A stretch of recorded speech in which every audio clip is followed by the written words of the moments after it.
नमस्कार। जय गुरुदेव, जय गायत्री माँ। पंडित श्री राम शर्मा, चारवांग में 32 रामायण की प्रगतिशील प्रेरणाएं स्वाध्याय के क्रम में आज हम पृष्ठ क्रमांक 2.116 से शुरू करेंगे। धर्म स्थापना के लिए अनीति के विरुद्ध संघर्ष।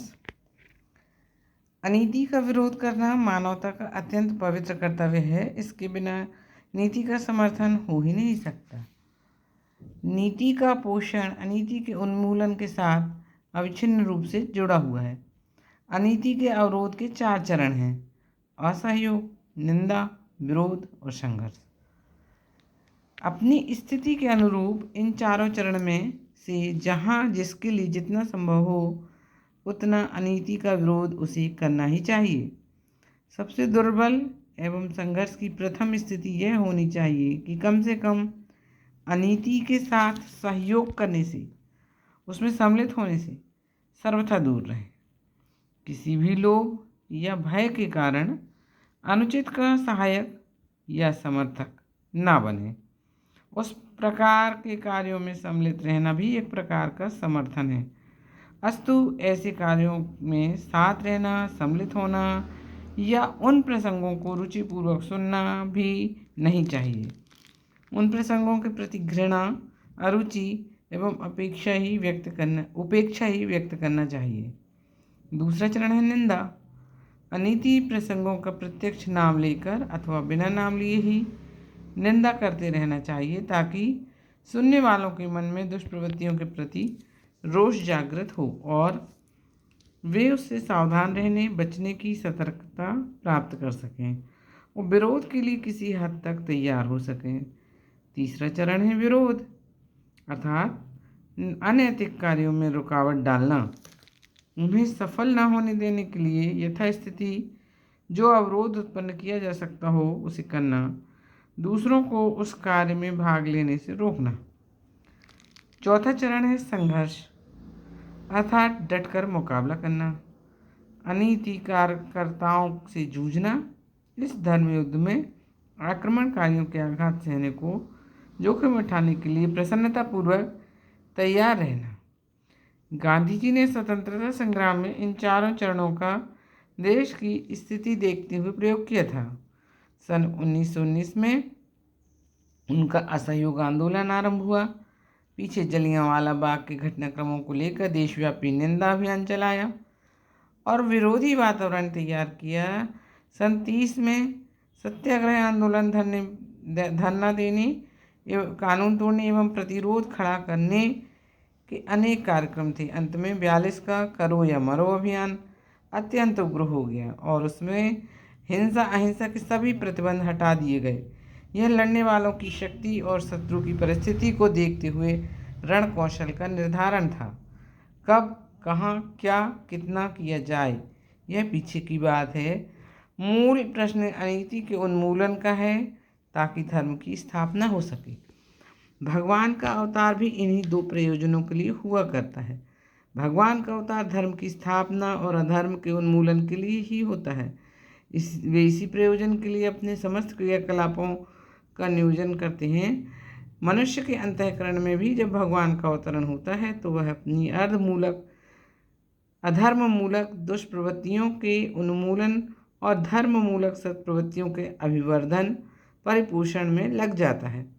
बहिर्जगत में अथवा अंतर जगत में भगवान के जन्म का यही प्रयोजन है। गीता में भगवान ने यही प्रतिज्ञा की है, यदा यदा हि धर्मस्य ग्लानिर्भवति भारत अभ्युत्थानं धर्मस्य तदात्मानं सृजाम्यहम् परित्राणां साधूनां विनाशाय च दुष्कृतां धर्म संस्थापनार्थाय संभवामि युगे युगे।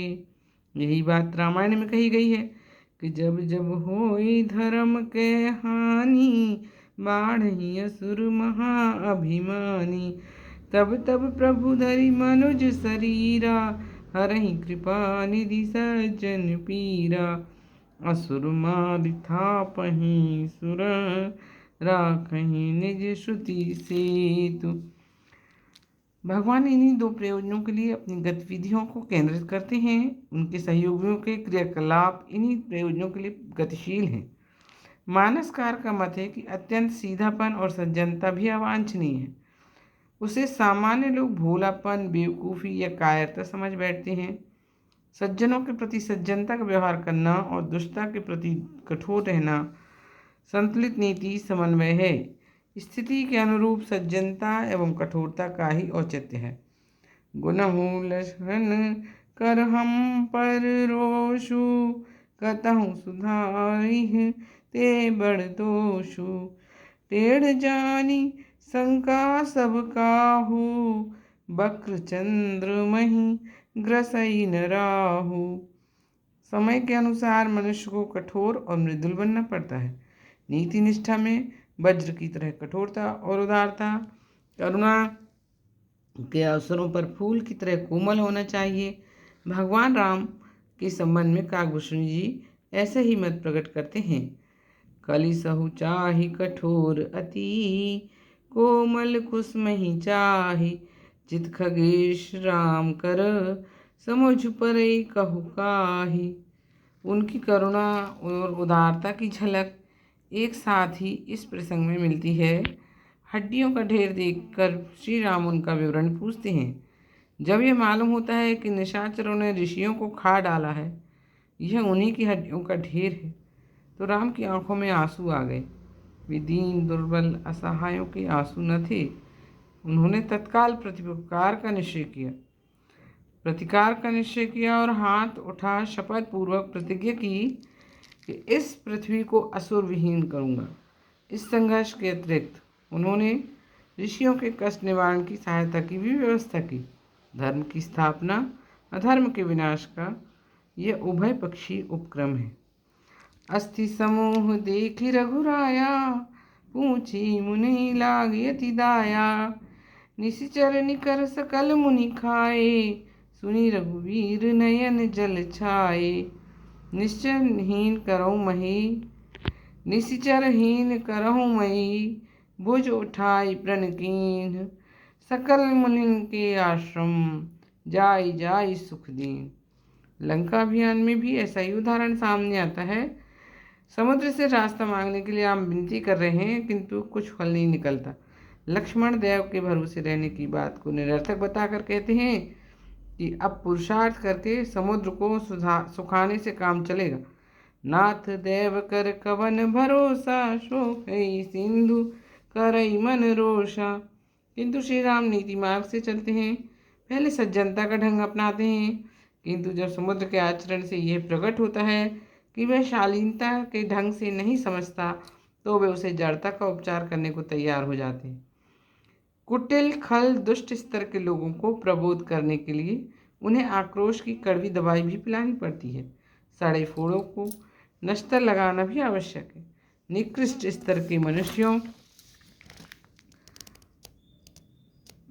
को विनय के स्थान पर भय दिखाने से ही सुधार होता है। ऐसी ही एक नीति हर जगह सफल नहीं होती। विनय न मानत जलधि जड़ गए, 3 दिन बीती। बोले राम सकोप तब, भय बिनु होई न प्रीत। लक्ष्मण बान सरासर आनु, शोखहु बारिधि विषखि कृशानु। सठ सन विनय कुटिल सन प्रीति, सहज कृपन सन सुंदर नीति। ऐसा ही उदाहरण जयंत को दंडित करने के प्रकरण में मिलता है। जयंत कौए के रूप में अकारण सीता के पांव में चोंच मारता है।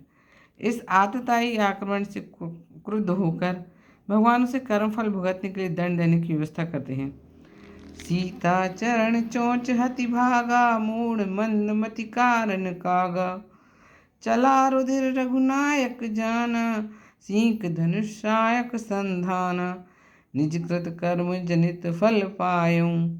जयंत दंड से भयभीत होकर आर्त वचन बोलता है और पश्चाताप करता है, पर इतने पर से पाप क्षमा नहीं होता। पश्चाताप बिना प्रायश्चित के सर्वथा अपूर्ण है। इसलिए पश्चाताप को देखते हुए भगवान थोड़ी रियायत करते हैं और एक आंख हरण करके छोड़ देते हैं।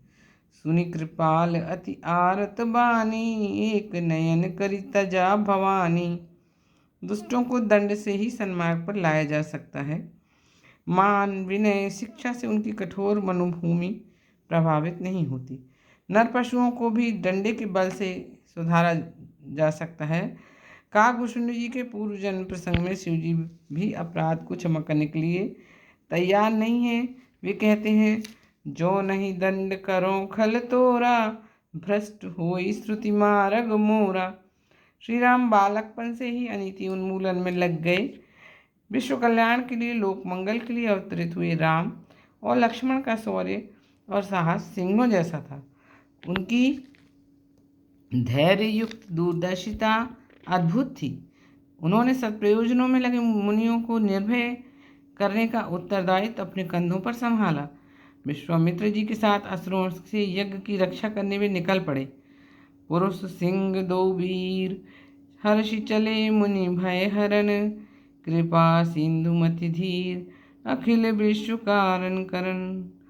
सत्कर्मों में सहयोग देना, उनकी सुरक्षा व्यवस्था के लिए कटिबद्ध रहना और जो उन सर्वहितकारी कामों में विघ्न उत्पन्न करते हैं उनसे निपटने के लिए बड़े से बड़ा खतरा उठाकर भी संघर्षरत होना प्रत्येक शक्तिशाली व्यक्ति का कर्तव्य है। राम ने विश्वामित्र की यज्ञ की रक्षा करते हुए उसी पुनीत कर्तव्य का पालन किया।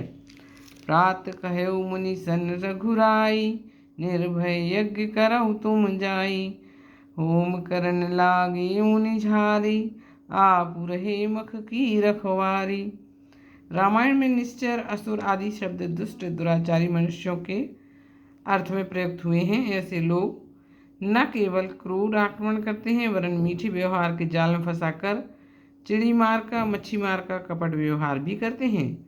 ऐसे लोगों के दांव घातों से रक्षा करने के लिए संकेत किया गया है, करहि उपद्रव असुर निकाया, नाना रूप धरहि करि माया, जिनके अस आचरण भवानी, ते जानहु निशिचर सब प्राणी। ऐसे अनैतिक तत्वों को समाज से उन्मूलन किया ही जाना चाहिए। श्री राम इस प्रकार के अनीति उन्मूलन के रास्ते लिए सदा तत्पर रहे। वे धनुष यज्ञ प्रकरण में परशुराम जी को समझाते हुए कहते हैं कि अनीति के विरुद्ध संघर्ष करना पुनीत क्षत्रिय धर्म है। इससे जो भी कतराता है वह निंदा का पात्र है। देव दनुज भूपति भटनाना, संबल अधिक हो बलवाना। आज की कथा यहीं तक, आज का स्वाध्याय यहीं तक। कल पुनः अगले पृष्ठ पर स्वाध्याय करेंगे। तब तक के लिए नमस्कार। जय गुरुदेव।